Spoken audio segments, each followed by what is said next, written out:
Seulement, on sera avec Olivier, à qui on peut déjà dire bonjour, s'il est prêt. Bonjour Olivier. Bonjour Christian. Ça va bien aujourd'hui? Très bien, très bien. La nuit, raconte. La nuit Elle n'était pas trop longue? Elle était vraiment très longue. Très longue. Très longue. Attention, tu as dormi à quelle heure? 18h? J'ai dormi je me suis couché à 21h. Ouais. Ah ouais, donc je me suis réveillé à 5h du matin. 5h. Ouais. Bon, 21h, 5h, ça fait quoi? 22, 23, 24 minuit, 1, 2, 3, 4, 5h. 5h. Tu as dormi 9h? 9h de temps, tu vois. Mais est-ce que tu sais que dormir seulement 8h, comme... Oui, c'est vrai, tu as dormi Non, plus mais que l'heure. dormir Plus que l'heure à... C'est l'heure réglementaire. 8h, c'est l'heure réglementaire, non? Oui, tout à fait. C'est ce qui est demandé, leur conseil. Est-ce que tu sais que si tu dors 8 heures de temps, en 20 ans, tu auras dormi 10 ans de ta vie? 20 ans plus tard, tu auras dormi 10 ans de ta vie.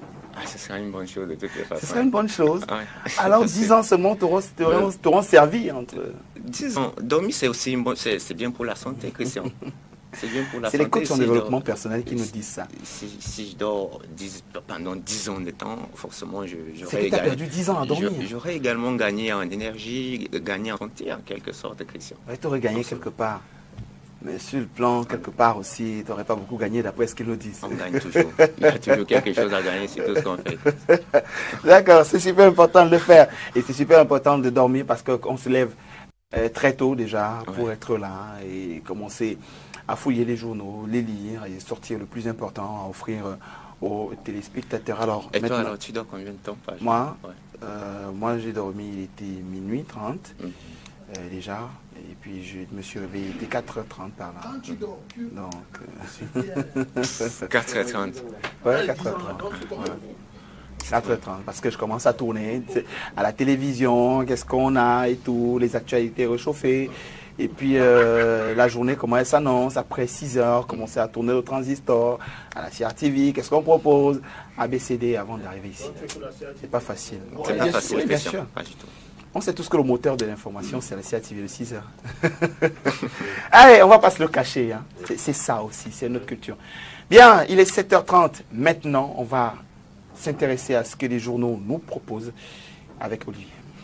Bonjour à tous, bienvenue sur Spectrum Télévision. Aujourd'hui, nous allons parler une fois de plus revue de presse et ce qu'il faut retenir, c'est que les journaux parlent premièrement de la crise anglophone, mais également du terrorisme. Et parlons du terrorisme, justement, nous ouvrons cette revue de presse par le quotidien Cameroun Tribune qui nous propose les attentions de l'ONU dans sa grande une et nous parle justement de la lutte contre Boko Haram. Nous fait savoir qu'une délégation de 15 pays membres du Conseil de sécurité, organe majeur des Nations Unies, séjourne au Cameroun aujourd'hui et demain. Objectif: apprécier les procès accomplis et les défis à relever pour une meilleure formulation de l'assistance de la communauté internationale. Article à retrouver en page 3 de Cameroun Tribune ce matin. Et puis, dans son oreillette gauche, Cameroun Tribune nous parle de ce fait macabre survenu à Bafoussam dans la région de l'ouest du Cameroun. Un incendie qui a fait 4 morts. Les victimes appartiennent toutes à une même famille. Les causes du drame survenu mardi soir au quartier Ndjeleng 5 reste à élucider. Article donc à retrouver en page 12 et 13 du journal Cameroun Tribune de ce matin. Et puis au pied de une, Cameroun Tribune nous parle également du tour du trophée de la CAN 2017 au Cameroun. Et puis le journal nous fait savoir que Ngaoundéré a vibré.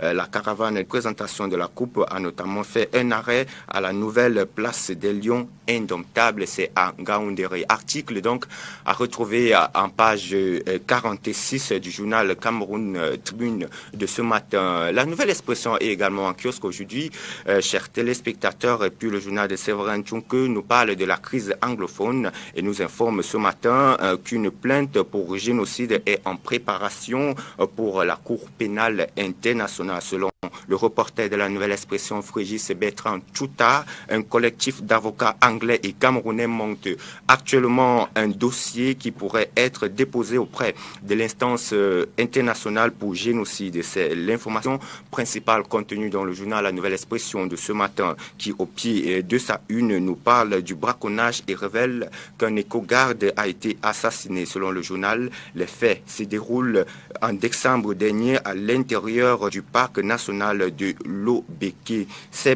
Des braconniers lourdement armés de Kalachnikov ont ouvert le feu à une équipe de patrouille mixte lors d'une mission de lutte anti-braconnage. Bruce Dani, Ngongo et Kogad en service dans ce parc a donc ainsi perdu la vie. Les circonstances de ce drame vous sont relayées dans l'article de Lucien Ouassi en page 2 de la Nouvelle Expression de ce matin. Et puis, en fenêtre de ce journal, on parle habitat et puis le Cameroun s'endette pour construire, c'est le constat fait par le journal La Nouvelle Expression. Ce matin, une convention de financement a été donc signée entre le Cameroun et la banque italienne Intesa Sanpaolo SPA. Démarrage des travaux en début 2018, article contenu en page 7 du journal. Et puis on parle également élection 2018. Le journal nous informe que les ressortissants de l'Ouest dans le Vouri se préparent d'ores et déjà lors de la remise des vœux au président du Conseil des chefs de la communauté de l'Ouest. Les élites ont appelé les jeunes à s'inscrire massivement sur les listes électorales. C'est donc une grosse information contenue en page 4 du journal La Nouvelle Expression de ce matin. Et puis juste en bas, on retrouve cet article de Yannick Kené sur la coopération Cameroun-Canada. Et puis le reporter de La Nouvelle Expression nous informe qu'on s'achemine vers une implémentation des collèges communautaires. Le journal nous fait savoir qu'une délégation canadienne conduite par le haut-commissaire du Canada a été reçue en audience hier au cabinet du ministre des Enseignements secondaires pour décliner les détails de ce système éducatif. Et puis on parle également santé dans les colonnes du journal La Nouvelle Expression ce matin. Et puis le journal nous fait savoir au sujet du VIH et SIDA que les femmes sont plus infectées. C'est donc le constat qui a été fait par l'organisation en soi littorale à Douala lors des échanges entre les populations et les militants du RDP en prélude à la célébration de la journée internationale de la femme. De La Nouvelle Expression, on va s'intéresser maintenant au quotidien Émergence de Magnos Mbiaga qui titre en grande une ministère de la fonction publique. 3 cadres détournent 300 millions de francs CFA. Cet argent destiné au paiement des recrues de la cuvée des 25 000 jeunes a été englouti par un mécanisme de bons de caisse non payé. Le nom du chauffeur du ministre de la fonction publique est cité. Le tribunal criminel spécial s'intéresse à l'affaire.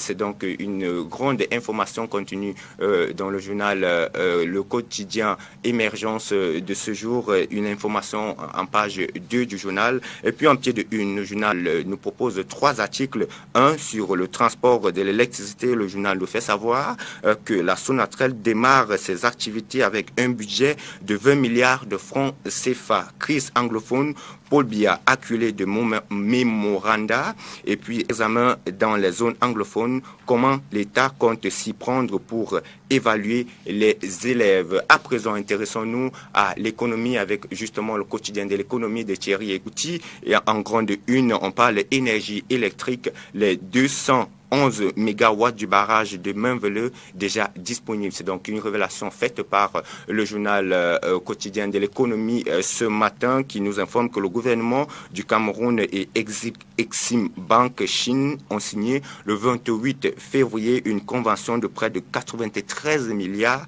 de francs CFA pour son transport et sa connexion au réseau interconnecté sud dès le mois de juin 2017. Et puis en pied de une du quotidien de l'économie ce matin, on parle de l'hydroélectricité pour rester, on ne peut plus dans la même veine. L'hydronomie justement prépare la construction du grand Ewen à travers un projet de barrage sur le fleuve Sanaga d'une capacité de 1800 MW. Hydronomie ambitionne de faire du Cameroun une puissance électrique en Afrique. Et puis on reparle habitat dans le quotidien de l'économie ce matin. Et puis le journal nous informe que 115 milliards ont été prévus pour des logements de Bancomo. La convention de financement et relatif a été donc signée hier entre le ministre Louis-Paul Motazé et les représentants de la banque Intesa Sanpaolo SPA. On va boucler cette revue de presse ce matin avec le journal Le Cameroun Matin, en kiosque également, qui nous propose une enquête sur les performances de la société de plantation du Haut-Penja. Le journal fait remarquer de prime abord dans cet article en page 2 que c'est en 1973 que cette société anonyme de droit camerounais au capital social de 499 millions de francs CFA a démarré ses activités au Cameroun par l'acquisition d'une première plantation de bananes. Aujourd'hui, selon le journal, l'entreprise emploie près de 6 000 salariés et réalise des performances on ne peut plus importantes. C'est donc une enquête de l'hebdomadaire Le Cameroun Matin de ce jour qui porte la signature de Cathy Guy Martial. Et c'est sur cette enquête justement que nous allons mettre un terme à cette revue de presse en vous donnant rendez-vous demain matin 7h30 pour le même exercice. Merci. Merci aussi Olivier pour cet exercice aujourd'hui et on va simplement te laisser retourner à la rédaction, c'est ça? Exactement.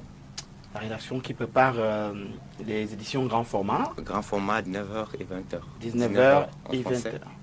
Et 20h en anglais. En passant par le 13h aussi. Avant cela, justement, il y a le 13h, qui est une édition en anglaise. Ok, d'accord. Ce sera cool. Allez, bonne journée Olivier. Bonne journée.